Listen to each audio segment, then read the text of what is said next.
एक घर में माँ बेटी रहती थी। रात का समय था। दरवाजे पर खटखटाने की आवाज आई। माँ और बेटी बहुत गरीब थे, छोटे से घर में रहते थे। बेटी ने दरवाजा खोला तो वहां पर कोई नहीं था। नीचे देखा तो चिट्ठी पड़ी हुई थी। बेटी ने चिट्ठी खोलकर पढ़ी तो हाथ कांपने लग गई और जोर से चिल्लाई, माँ इधर आओ। चिट्ठी में लिखा था, बेटी मैं तुम्हारे घर आऊंगा तुमसे और तुम्हारी माँ से मिलने, और नाम की जगह नीचे लिखा था भगवान। माँ ने कहा, ये शायद हमारी गली के किसी लड़के ने तुम्हें छेड़ने के लिए बहुत ही गंदी शरारत की है। लेकिन बेटी को माँ की बात पर यकीन ही नहीं हो रहा था। बेटी बोली, माँ पता नहीं क्यों मुझे ये सच लग रहा है। माँ को मनाकर बेटी और माँ दोनों तैयारी में लग गई। घर भले ही छोटा सा था लेकिन दिल बहुत अमीर। घर पर एक चटाई थी मेहमानों के लिए। वह ट्रंक से निकालकर बिछा दी और रसोई घर में जाकर देखा तो खाने का एक दाना नहीं था। बेटी और माँ दोनों गहरी सोच में पड़ गए कि यदि भगवान सच में आ गए तो खाने में कुछ नहीं दे पाएंगे। आगे पीछे का कुछ नहीं सोचा। बचत के 300 रुपए बेटी के पास थे। पैसे लेकर वे दोनों छाता और कंबल लेकर किराने की दुकान के लिए निकल पड़े। बारिश होने वाली थी और ठंड भी बहुत ज्यादा थी।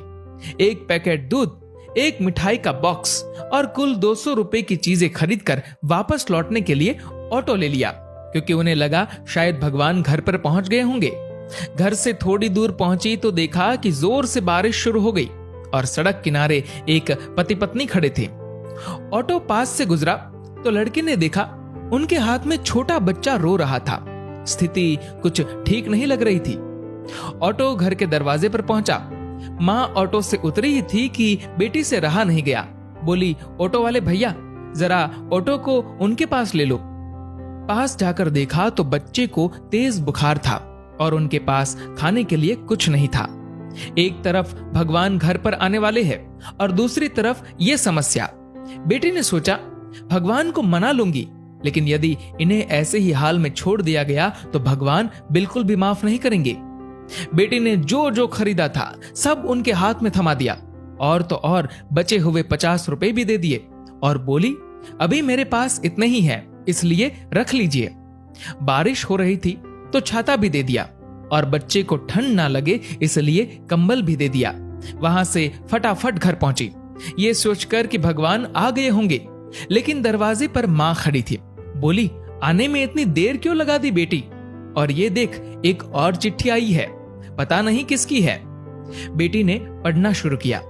उसमें लिखा था, बेटी आज तुमसे मिलकर बहुत खुशी हुई। पहले से दुबली हो गई हो लेकिन आज भी उतनी ही सुंदर हो।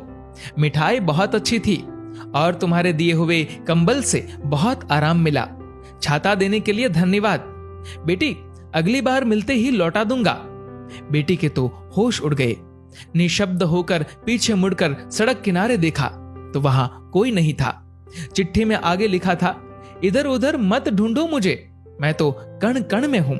जहां पवित्र हो सोच, मैं हर उस मन में हूं। यदि दिखे कोई जरूरतमंद तो मैं उस हर जन में हूं। बेटी जोर से रो पड़ी और मां को सब बताया।